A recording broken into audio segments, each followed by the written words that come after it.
Good morning. Good morning. Welcome back to my aquarium. Just a happy morning here. Everybody's happy, I guess.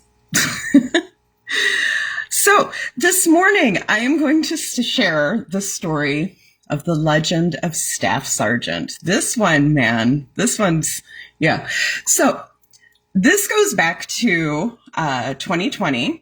I'm in Portland, working with the organization Love Talks that I've been talking about this week. If you need to catch up, go on my wall and look at the other videos. The short story is that Love Talks was an organization that held parties for homeless people on the streets of Portland, near Skidmore Fountain, right outside of downtown Portland, during 2020 through the early part of 2021. It was started during the COVID lockdowns to meet basic needs of people living on the streets, and carried on through the protest, and great stories from that you can go listen to later. But this one, this one's a gift. So we're set up, I've mentioned before, we set up near, like right next to a bridge. So, you know, the proverbial people living under a bridge sort of routine and it was, there was an open air drug market in the area. It was right by a metro station or a transit station. So, it was that kind of area, the seedy part of town. People moved through very quickly unless they needed their drugs, and then they stopped and moved through quickly. So that was who we were dealing with. That was the location we were dealing with. We dealt with many, many, many different kinds of people. But there was one guy there who everybody called Staff Sergeant. And his story was that he was a former Army Ranger. He had served in Afghanistan, and in fact was one of the soldiers that had at one point been captured and tortured by the Taliban. And he, this was 2020, so it had been quite a few years. But when he tried to return to civilian life, he was really struggling. He'd had to go through rehab and to relearn how to just regain full use of his body. And he was having a hard time readjusting. He's from the Midwest, actually very close to where me and my family lived for almost 20 years. And he had friends from the military in Portland who said, hey, come on out here. You'll have a community. We'll make sure that you're okay. We'll help you out. So that's what he did. And he had an apartment not far from the location where we were at. And after he got to Portland, he discovered that a man he had served with was one of the people living under the bridge. Has developed a bad heroin addiction and was living in a tent underneath the bridge where he could easily access what he wanted. And Staff Sergeant had taken on, making sure that this guy was eating and had his medication, and he kind of started hanging around and developed relationships with some of the other people there. And so he was present, pretty much from the beginning. When Linda set out to start feeding people. And in time, as the operation grew bigger and we took on more unhoused volunteers, he started getting involved, and we asked him to become operations manager, handling all of the equipment and that stuff. So he was working with us, and one day, he comes in, he had been in the shop, there was a workshop. The man Ted Winecki, he's a engineer by trade, and he had his workshop, but he's also a bit of a tinkerer, and maybe had not properly labeled or put the lid on something, and it had, and Staff Sergeant had knocked it over, and it fell into his face. And so, his face is red and his eyes are all awful. And, we're dealing with it, and we go to set up an eye wash. We had a solution put together, and, the basic setup was going to lay on a bed and with his head hanging off and, basin underneath and you pour the water over his eyes. So we start doing this, and he like almost immediately jumps up and like curls into a fetal position and says waterboarding, and just started sobbing. It was, and I guess the tears took care of it, but I mean, it was like, I sat with him for a very long time. So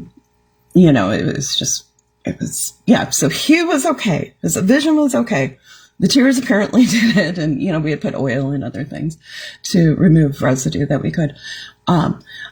But fast forward now to several months later, and Staff Sergeant has like stolen money. In the end, he like apparently stripped down and cleared out a lot of the equipment. There had been really heavy investments made into equipment. And I'm trying to figure out, like, what do we do about this? Do we go to the cops? You don't really want to get law enforcement involved. It's not always a positive experience for anyone involved. And so I knew enough about him that I located his sister. And I said, hey, can I talk to you? I met your brother out in Portland, and we're in a situation I wanted to talk to you, run by you. And so I talked to her, and I started by, can I just verify some information? And I start asking questions. And I promise you, like, I think the only thing he told the truth about was his birth date and his name. He had told me his real birthday, his real name. He told me about children he had that didn't exist. He had children that he never mentioned who did exist. The tattoo of his wife's name over his heart, his wife who died in a car accident while he was serving, it was actually his ex-girlfriend who had just gotten married a couple of months ago, according to his sister. It just went on. It became comical because it just went on and on and on. And so I started with biographical because I didn't want to. Anyways, I get to the point. I said, what about military service? Did he serve in the military? And she says, well, he joined the Army, but he flunked out of boot camp. I'm like, well, doesn't that just explain it all? But this man, so I need you to think about this. This man had sat and cried in my arms for like an hour over something that never happened. Okay. It blew my mind. It absolutely blew. Like I said, it just became comical because it was so over the top. But it really does illustrate, that there are people like this. We actually have research where they have looked at our capacity to recognize when someone's lying. And even people who are experts do marginally better than 50-50. We're really bad at it. And there are people who are really good at lying. I don't know, maybe he tapped into getting beat up somewhere. I don't know what happened there, but I've seen other people who are psycho put on these like very dramatic displays of emotion that are entirely manufactured. But, you don't know that. And of course, if somebody's upset and crying, you're going to offer them comfort and, unless you happen to know that they're full of crap. But, any normal human being under what they think are normal circumstances will, of course, have empathy for someone who's sobbing in this way, and still, it was not real. It's funny because I have gotten feedback, shall we say, from a few people that are like, you seem really fixated on like narcissists and sociopaths and like general psychos. And I'm like, well, yeah, because they're everywhere and they're impacting things and nobody wants to admit it, like we all want to pretend like maybe this is something other than what it looks like. Maybe this is one of those times, maybe Staff Sergeant, maybe it was a deep cover.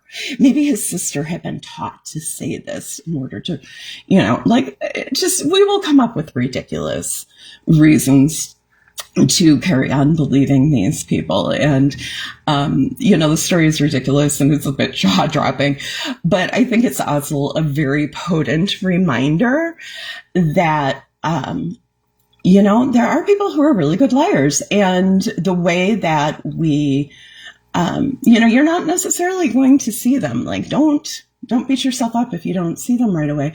But also don't turn a blind eye. Like, if you are seeing evidence of behavior that does not match what you are being told, somebody who says, I love you, I love you, I love you.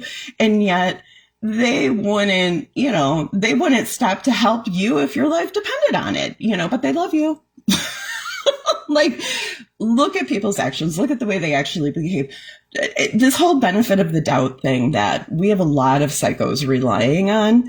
People aren't entitled to the benefit of the doubt. You're not a bad person. If you are like, if somebody doesn't make any sense unless you're giving them the benefit of the doubt, they probably don't deserve it. People who really deserve the benefit of the doubt are willing to demonstrate that, or willing to put in effort to receive the benefit of the doubt. People who don't deserve the benefit of the doubt will sob in your arms crying. Okay. Anyways, that's my story of Staff Sergeant. If you like this, please share, comment, and again, I'd invite you to go back if you haven't already seen them. I've shared earlier this week the story of how we saved America. And oh my gosh, what did I talk about yesterday? I talked about something interesting, I'm sure, that for whatever reason is just, I'm drawing a total blank on.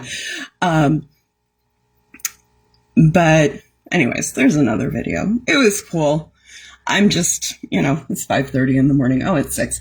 So anyways, have a fantastic day. If you would like to know more about me, or the things that I've done, or more of my weird ideas and opinions, you can go to my website. It is theupsidedownworld.com. And, while you're there, you can buy my book. You can get stuff from the merchandise store. You can send me money. Oh, you can subscribe to my Patreon. You can find the link there. I have a Sunday sermon series that will be starting up again this week. And so you're going to want to do that. You can, So anyways, check that all out. Have a great day. Love y'all. Bye.